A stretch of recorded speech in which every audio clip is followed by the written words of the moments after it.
Assalamualaikum warahmatullahi wabarakatuh. Kita lanjut lagi masih pembahasan kesolehan syariah dan sufisme dalam kehidupan rakyat. Seseorang petani yang tidak tergolong kaya menjelaskan persaingan sukses bertani dan rahasia ramuan obat anti hama yang hanya mempunyai fungsi jika ditambahkan pada obat itu suatu perkenaan Tuhan yang bisa diperoleh melalui peran orang saleh. Mengapa? Karena tidak bisa saling berjalan sukses dalam bertani atau berusaha dan bekerja sama dalam pemasaran. Mereka mengatakan hal itu merupakan rahasia pribadi dalam hubungannya dengan perkenaan Tuhan tersebut. Dalam kehidupan petani dan rakyat kebanyakan atau orang awam, kegiatan yang tergolong urusan duniawi tidak dirancang untuk tujuan produktif dan definitif dan dunia di sini, tetapi di dunia di sana sesudah kematian. Seluruh kegiatan urusan duniawi hanya sebuah alat atau instrumen dari apa yang disebut sabilillah atau pendekatan diri kepada Tuhan. Hasil semua tindakan itu dipercaya bukan diperoleh dari kerja keras atau ketaatan syariah sebagai suatu bentuk hubungan rasional, tetapi semata-mata karena hal itu memperoleh perkenaan Tuhan yang tergantung secara mutlak pada kehendak dan takdirnya, yang di dalam beberapa hal bisa dimohonkan oleh orang soleh. Nasib dan rezeki adalah indikasi perkenan Tuhan yang tidak terhubung secara kausal dan rasional dengan usaha manusia dalam bertani dan berusaha ataupun dalam mentaati aturan syariah. Ketaatan syariah bagi orang kebanyakan dan awam, bahkan juga umumnya pemeluk Islam, tidak bisa menjadi jaminan rasional bagi perolehan nasib di dunia, di sini atau di sana di akhirat nanti sesudah kematian. Seluruhnya diletakkan pada perkenaan Tuhan yang dengan itu mereka berharap menerima nasib baik. Tidak ada penderitaan atau kebahagiaan, tidak ada kemiskinan dan kekayaan. Semuanya adalah cara Tuhan membagi rezeki dan perkenaan. Hal ini memperoleh kebenaran dalam pandangan Sunni bahawa sejarah adalah mekanisme takdir yang tetap menjadi rahasia Tuhan yang bisa dibuka oleh orang soleh. Untuk itu dibutuhkan khasmah berupa kesolehan yang membentuk hubungan klintal yang terorganisasi. Akibatnya kegiatan pengajian lebih hidup daripada kegiatan organisasi atau kesatuan kolektif usaha tani dan ekonomi produktif. Melalui hubungan kelihatan, kesolehan bersama membangun hubungan dengan Tuhan untuk memperoleh perkenannya. Dalam kesadaran orang kebanyakan, terutama kaum sufi, perkenan Tuhan bisa dicapai melalui jalinan wasilah yang diperankan orang soleh yang disebut kiai atau ulama. Sementara bagi bagian orang modern, perkenan Tuhan bisa diperoleh melalui dua cara. Pertama, hubungan organisasi yang meletakkan kesalahan sebagai indikasi peran sosial. Kedua, menjalin hubungan langsung dan terus-menerus dengan Tuhan melalui kegiatan ritual yang personal. Cara kedua ini sulit dilakukan oleh orang awam, kecuali mereka mengikatkan diri di dalam pengajian dan lembaga keagamaan seperti tahlilan, yasinan hingga organisasi Islam sebagai usaha menyatu di dalam suatu aksi kesolehan. Karena itu, komitmen orang awam dalam pengajian atau lembaga Islam modern tampak kurang terorganisasi kecuali ketergantungan pada imam. Guru ngaji atau orang soleh keterkaitan mereka pada masjid yang lebih tinggi dibanding orang awam. Persaingan memperebutkan perkenaan Tuhan di atas mendorong konflik semu di antara orang awam di mana sukses dan gagal berusaha atau panen tetap menjadi rahasia pribadi. Bagi mereka, sukses atau gagal adalah cara Tuhan membagi rezeki yang harus diterima dengan ikhlas. Tidak ada formula khusus untuk membasmi hama bagi tanaman pertanian atau usaha lain, kecuali merupakan sarana memperoleh berkanan Tuhan yang secara misterius akan menghilangkan semua penyebab gagal usaha tersebut.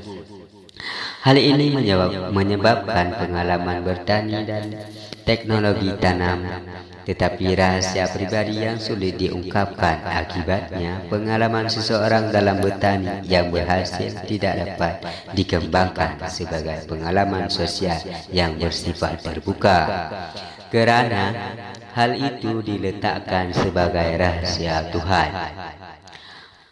Pemaknaan kesolehan yang berada di luar batasan-batasan syariah lebih merupakan secara orang awam melakukan pembebasan dan ketaatan aturan syariah yang berada di luar kemampuan orang awam dengan cara memberi makna sofistik dalam hubungannya dengan kekuatan supernatural yang diperkenankan tokoh-tokoh kehubungan dengan Tuhan dan dunia usaha, di mana sukses tidak hanya bisa dicapai dengan mentaati aturan formal syariah, melainkan dengan pengikatan diri pada orang soleh seperti fungsi guru musyrik dalam tradisi sufi.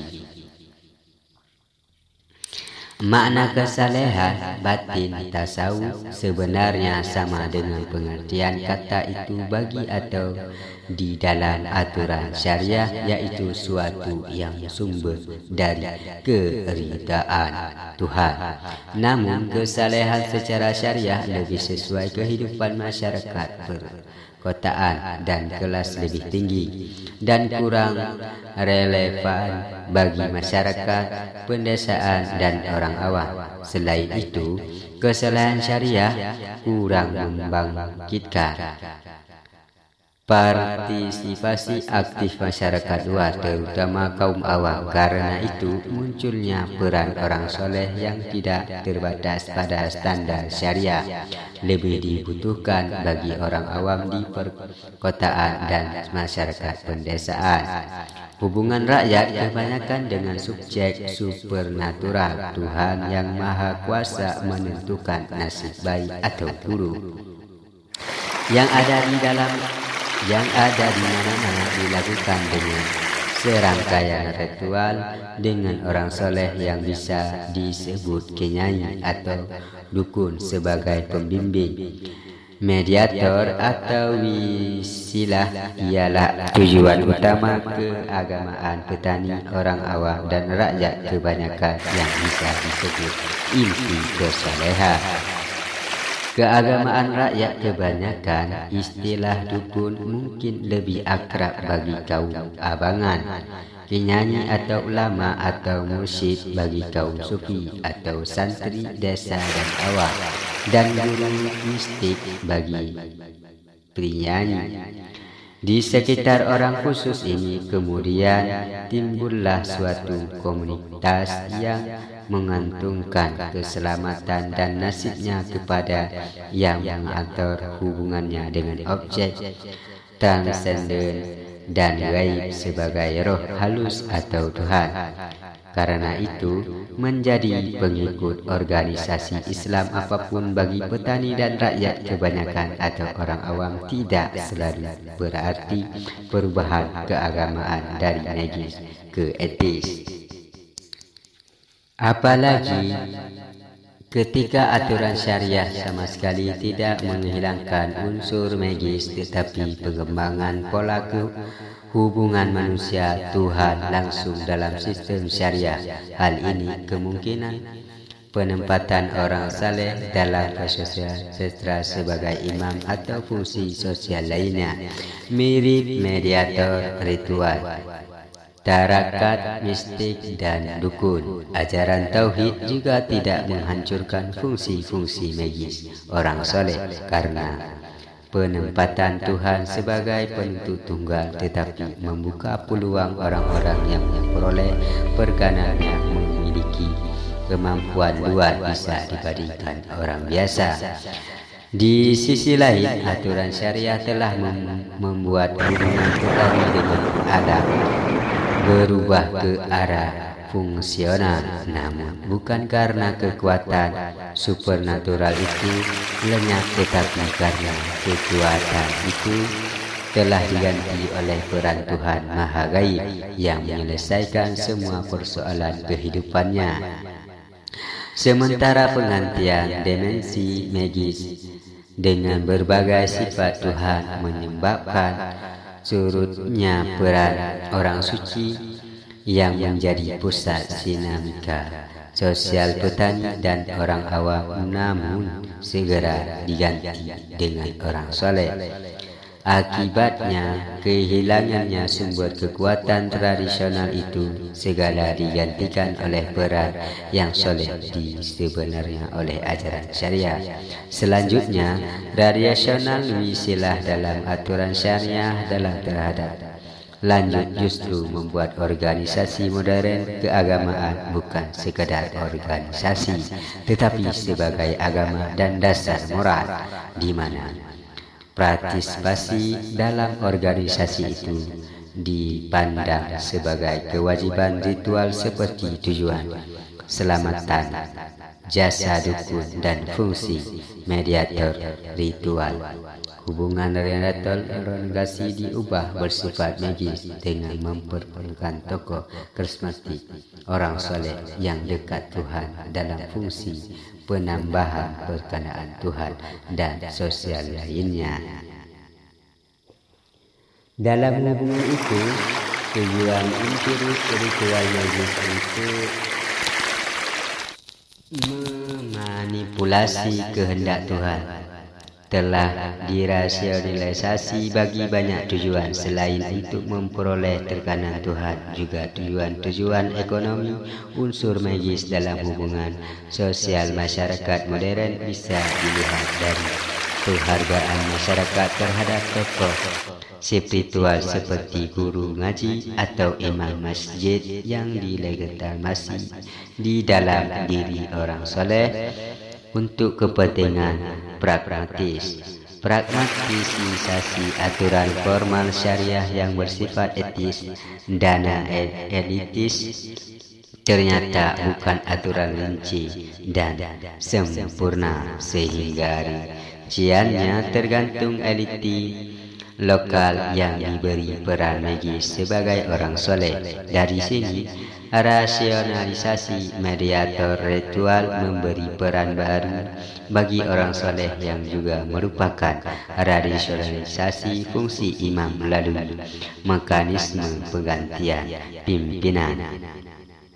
Kelompok kecil dalam masyarakat Muslim dengan mudah memberi label ustaz atau kiai dan guru ngaji dengan sebutan yang ada dalam makam sufi. Mereka populer dengan kualitas spiritual yang diletakkan pada seperti ikhlas, zuhud, dan sabar atau tawakal, yang menunjukkan suatu ajaran sufi sebagai dimensi etik syariah. Di sini pula orang soleh mengambil peran sosial yang lebih luas, bahkan hingga perannya sebagai poros perekat integrasi rakyat kebanyakan.